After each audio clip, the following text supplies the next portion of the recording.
Student topic is periodic classification of elements. सबसे पहले ये पीरियोडिक टेबल को कैसे याद रखते हैं। आप देखते हैं पीरियोडिक टेबल, आप देख रहे हैं एक चार्ट मैंने दिखाया हुआ periodic table of elements. Student, if last electron और valence electron is in s और p orbital, then a sub group, जो मेन ग्रुप होता है वो रोमन सिस्टम में लिखा हुआ है, रोमन सिस्टम में, और जो सब ग्रुप है उसको ए और बी लिखा हुआ है।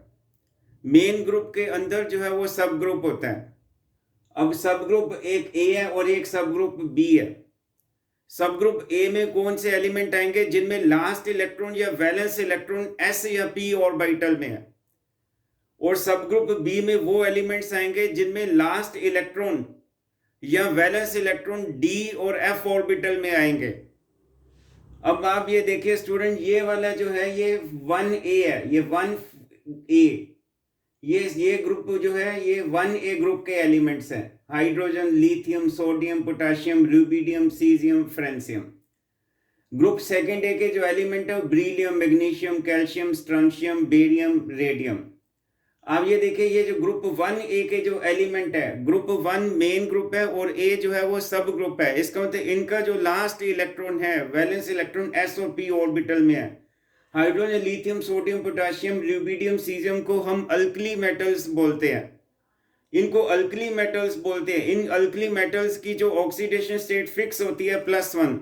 अब कैसे पता चले कि इनकी ऑक्सीडेशन स्टेट +1 है? क्योंकि इनके आउटर मोस्ट शेल में इलेक्ट्रॉन जो है वो 1 है, और अगर इस इलेक्ट्रॉन को रिमूव कर दें तो ये जितनी भी अल्कली मेटल है वो नोबल गैस कन्फिग्रेशन को एक्वायर करेंगी। तो ये जो ग्रुप 1A में है ये अल्कली मेटल्स है, और जो ग्रुप सेकंड ए है इसमें जो है इनमें अल्कलिन अर्थ मेटल्स हैं। इनको अल्कलिन अर्थ मेटल्स बोलते हैं। अल्कलिन अर्थ मेटल्स में आप ये देखेंगे 6 एलिमेंट्स हैं: beryllium, magnesium, calcium, strontium, barium and radium. इनको अल्कलिन अर्थ मेटल्स बोलते हैं। ये ग्रुप सेकंड ए के एलिमेंट्स हैं, और इनकी भी ऑक्सीडेशन स्टेट फिक्स होती है। अल्कलिन अर्थ मेटल की ऑक्सीडेशन स्टेट कितनी होती है? +2 फिक्स है। इनकी ऑक्सीडेशन स्टेट +2 है। कैसे पता चले कि इनकी ऑक्सीडेशन स्टेट +2 है? इसकी ऑक्सीडेशन स्टेट +2 इसलिए क्योंकि इनके आउटर मोस्ट शेल में 2 वैलेंस इलेक्ट्रॉन है। तो अगर ये 2 इलेक्ट्रॉन रिमूव कर दिए जाए तो ये नोबल गैस कन्फिग्रेशन एक्वायर करेंगे। तो ये अल्कली मेटल है, ये अल्कलिन अर्थ मेटल है। किसी स्टूडेंट ने पूछा इनको अल्कलिन अर्थ मेटल क्यों बोलते हैं? केमिस्ट्री में अर्थ का मतलब होता है स्टूडेंट, केमिस्ट्री में अर्थ का मतलब होता है ऑक्साइड। अल्कलिन अर्थ मेटल यानी इन मेटल के beryllium, magnesium, calcium, strontium, barium, radium के जो ऑक्साइड्स हैं they are basic in nature, यानी their solutions is alkaline when they dissolved in water। तो कहने का मतलब इनके ऑक्साइड जो है वो बेसिक इन नेचर है, अल्कलिन इन नेचर है। यानी इनके जो ऑक्साइड है बेसिक इन नेचर का मतलब है उनकी जो pH वैल्यू है that is greater than 7, that is why basic in nature. तो what is difference between alkali metal and alkaline earth metals? तो अल्कली मेटल की ऑक्सीडेशन स्टेट +1 है, अल्कलिन अर्थ मेटल की ऑक्सीडेशन स्टेट +2 है। Alkali metal में outermost electron 1 है और इनके आउटर मोस्ट शेल में इलेक्ट्रॉन 2 होते हैं। ये ग्रुप 1A को बिलोंग करते हैं, ये ग्रुप 2A को बिलोंग करते हैं। अभी मैंने कहा था ग्रुप ए सब ग्रुप उनमें आएगा जिनके लास्ट इलेक्ट्रॉन या वैलेंस इलेक्ट्रॉन s और p ऑर्बिटल में है। अब इनको याद कैसे करें कि ग्रुप 1A में कौन से एलिमेंट्स आते हैं? तो इनको याद रखने का तरीका ये है, हलीना की रब से फरियाद। और इसको याद कैसे करने का तरीका, अब सेकंड ए में कौन से एलिमेंट आएंगे? बेटा मांगे कार स्कूटर बाप राजी, बेटा मांगे कार स्कूटर बाप राजी। तो ये ग्रुप 2A को इस प्रकार से याद रखेंगे। अब बारी आती है ग्रुप 3A। पहले मैं ए सब ग्रुप वाले एलिमेंट बोल देता हूं। ग्रुप 3A में boron, aluminium, gallium, indium, thallium. यानी इसको ऐसे याद रख सकते हैं, बैंगन, आलू, गाजर इन थाली, या फिर ऐसे भालू गया इंडिया थैला लेकर। और अगला ग्रुप 4A में कौन से एलिमेंट आएंगे? Carbon, silicon, germanium, tin, antimony. तो इसको कैसे याद रखेंगे? चमेली से गीत सुनेगी पब्लिक। इसको ऐसे याद रखेंगे, चमेली से गीत सुनेगी पब्लिक। या फिर ऐसे याद रख सकते हैं, कार्तिक संग गणेश शिव पार्वती। और ये जो है इसको इस तरीके से भी याद रख सकते हैं, college student gets some problem. फिर दोबारा देखिए, college student gets some problem, या चमेली से गीत सुनेगी पब्लिक, कार्तिक संग गणेश और शिव पार्वती। और अगला जो है ग्रुप 5A में क्या आएगा? Nitrogen, phosphorus, arsenic, antimony, bismuth. इसको कैसे याद करेंगे? नाना, पापा, आशु सब बीमार, या फिर ऐसे नच पंजाबन असी सारे बेताब। उसके बाद अगला ग्रुप नंबर 6A में ऑक्सीजन, सल्फर, सिलीनियम, ट्रेलियम, पोलोनियम। इसको ऐसे याद करना है, ओल्ड स्टाइल से टेपो। दोबारा फिर ओल्ड स्टाइल से टेपो। उसके बाद है ग्रुप 7A में। ग्रुप 7A में कौन से एलिमेंट है? Fluorine, chlorine, bromine, iodine. इसको ऐसे याद रखते हैं, इसको ऐसे याद रखेंगे, फिर कल बाहर आई आंटी। दोबारा फिर कल बाहर आई आंटी। या फिर इसको ऐसे याद रखेंगे, फेस CBI एट होम। दोबारा फिर फेस CBI एट होम। और ये तो नोबल गैसेज है, helium, neon, argon, krypton, xenon, radon, ये तो वैसे याद रखनी है। और तो ये मैंने आपको ग्रुप ए रोमन पर सिस्टम में 1 2 और ये 3 4 5 6 7 लिखा हुआ है। आगे जो ए है वो जो है वो सब ग्रुप है। अब बारी आती है ग्रुप, कौन से एलिमेंट है जिनमें सब ग्रुप बी सब ग्रुप के एलिमेंट की बात करते हैं। ये 1B 2B, मैंने कहा था सब ग्रुप बी सब ग्रुप में वो आएंगे जिनके लास्ट इलेक्ट्रॉन या वैलेंस इलेक्ट्रॉन डी या F ऑर्बिटल में है। तो ये 1B में आ रहा है, ये 2B है, और ये फिर 3B 4B 5B 6B 7B, और ये पूरे का पूरा 8। अब इनको याद कैसे करना है? और ये जो है लास्ट में आप ये देख रहे हैं, ये वाले जो है, अभी मैं बता दूं, ये ट्रांजिशन, इनको हम बोलते हैं डी ब्लॉक एलिमेंट या ट्रांजिशन ब्लॉक एलिमेंट्स। ये ट्रांजिशन एलिमेंट्स है या डी ब्लॉक एलिमेंट्स है। लेकिन ये जो आके लास्ट में आप देख रहे हैं लेंथेनाइड एंड एक्टिनाइड, आप देखेंगे ये जो लेंथेनाइड एक्टिनाइड है ये F ब्लॉक एलिमेंट्स हैं। ये नीचे आप देख रहे हैं ये F ब्लॉक एलिमेंट्स हैं, और ये F ब्लॉक एलिमेंट्स को रेयर अर्थ एलिमेंट्स भी बोलते हैं। Why rare earth element? Why rare earth? Because their oxide exist rarely, और ये 3D ब्लॉक एलिमेंट आप देखिए इसको, scandium, titanium, vanadium, chromium, manganese, iron, cobalt, nickel, copper, zinc. Scandium का एटॉमिक नंबर 21 है, 22, 23 एंड सो ऑन। ये zinc का atomic number 30। लेकिन स्टूडेंट ये ध्यान दें, जिंक, कैडमियम, मरकरी, ये मैं जिंक, कैडमियम, मरकरी की बात मैं कर रहा हूं। Zinc, cadmium, mercury zinc, cadmium, mercury, their properties, student ध्यान दें, zinc, cadmium, mercury, their properties do not match with D block elements.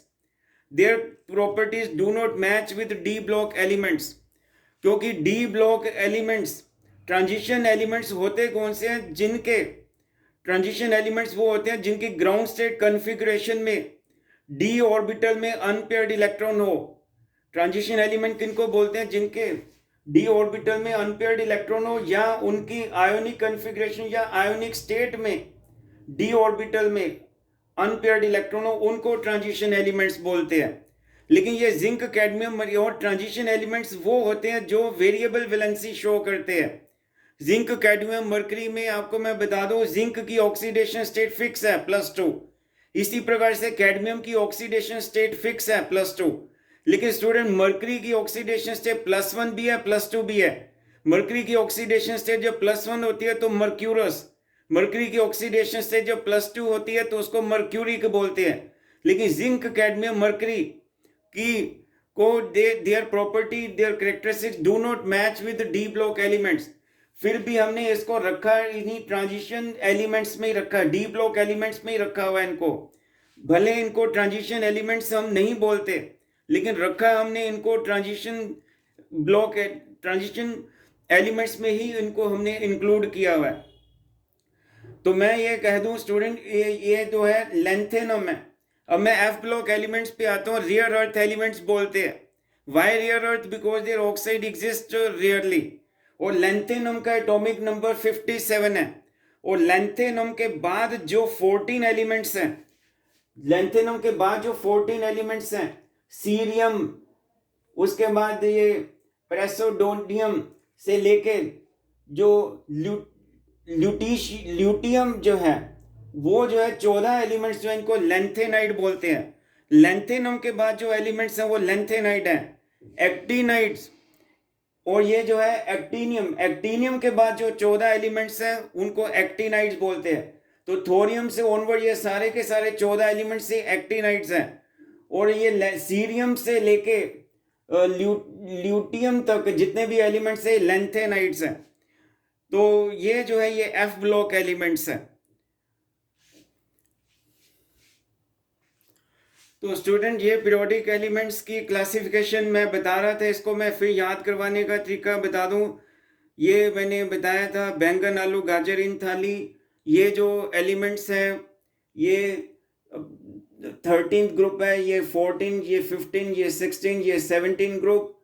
और जो सोडियम जो है, सोडियम का एटॉमिक नंबर 11 याद रखने का तरीका है 11th ग्रुप। और उसके बाद मैग्नीशियम का एटॉमिक नंबर 12th ग्रुप, ये 13 ग्रुप, ये 14 ग्रुप, नाइट्रोजन है 15 ग्रुप। और तो इस तरीके से ये फॉस्फोरस 15 ग्रुप, सिलिकॉन जो है इस प्रकार से आपको 14, सिलिकॉन का एटॉमिक नंबर 14 ग्रुप, फॉस्फोरस का एटॉमिक नंबर 15 ग्रुप। तो और सोडियम का एटॉमिक नंबर, यानी एटॉमिक नंबर के बेस पे भी आप इसको याद कर सकते हैं। और इस तरीके से ये मैंने इसको बताया था कार्तिक, संग, गणेश, शिव, पार्वती, ये हमने बता दिए थे आपको याद करने का तरीका। और इसमें आप ये देखिए सेकंड, इसको कैसे याद रखें। सेकंड ईयर लाएंगे एसी, सेकंड ईयर लाएंगे एसी। टी जरा हाफ करो, टी जरा हाफ करो। वो नवाब था करोड़ करोड़ करोड़ मोल वाला, मन टक रे, फिर रूठा ओसो, फिर रूठा ओसो। कौन रहेगा इररेगुलर, नहीं पढ़ोगे तो पिटोगे। और ये सीयू सिल्वर एयू जो है, कौन आगे आएगा, जिंदगी कबाड़ा हो गई। जिंक, कैडमियम, मरकरी की बात हो रही थी। और मैं फिर बता दूं, ये कॉपर, सिल्वर, गोल्ड जो है ये कॉइनेस मेटल भी बोलते हैं, ये करेंसी मेटल्स हैं, ये करेंसी मेटल्स हैं। निकल, पैलेडियम और प्लेटिनम की मैं बात कर दूं तो ये कैटलिस्ट है used in Haber process. These are catalyst which are used as catalyst in hydrogenation. क्योंकि आप जानते हैं नाइट्रोजन प्लस हाइड्रोजन यानी अमोनिया, तो प्लेटिनम और ये nickel, palladium, these are catalysts used in Haber process, used catalyst in hydrogenation. Copper, silver, gold, ये coinage metal, currency metal, because coins are made from these metals. और इस प्रकार से ये एप्लो को याद करना कैसे है। लेंथेनम के बाद जो है लेंथेनाइट, तो ये कैसे याद करेंगे, सीरियम वाला। सेकंड पर नदी, पल में समुंदर, ईसा गोड तब देता है अगर तुम यस बोलो। और इसको थोरियम पे उनकी नजर पड़ी। और आसमान सिमटा बिजली कड़के, एहसान मंद फरामोश मन चली निकली लड़की। तो इस तरीके से ये आप एफ ब्लॉक एलिमेंट्स को याद कर सकते हैं। और ये जो है मैगी, और इसके बाद ऑलवेज, और ये आ जाएगा सिप्स, SIPS, सिप्स, क्लैरिएट CLARIOT यानी डिलीशियस। तो इस तरीके से आप याद कर सकते हैं इन चीज़ों को। और तो ये the periodic table of elements की क्लासिफिकेशन।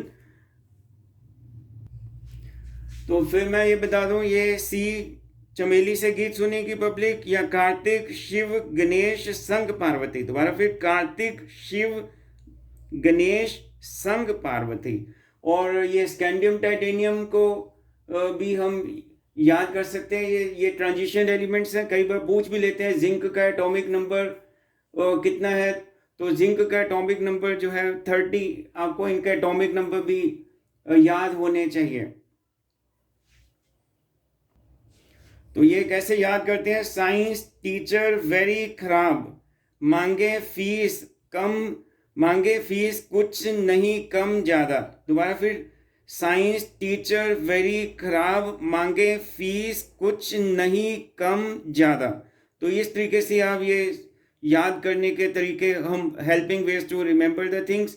हालांकि पीरियोडिक टेबल की क्लासिफिकेशन पता होनी चाहिए कि कौन सा एलिमेंट कहाँ पे है। तो मैं उम्मीद करता हूँ कि आपको ये helping way to remember the thing मैंने बेस्ट वे में अपनी तरफ से समझाया। तो स्टूडेंट, एफ ब्लॉक एलिमेंट्स की बात कर रहे थे हम। लेंथेनम का एटॉमिक नंबर 57। लेंथेनम के बाद जितने भी ये 14 एलिमेंट्स हैं, इनको लेंथेनाइड्स बोलते हैं। और लेंथेनाइड्स में violation of aufbau rule is there.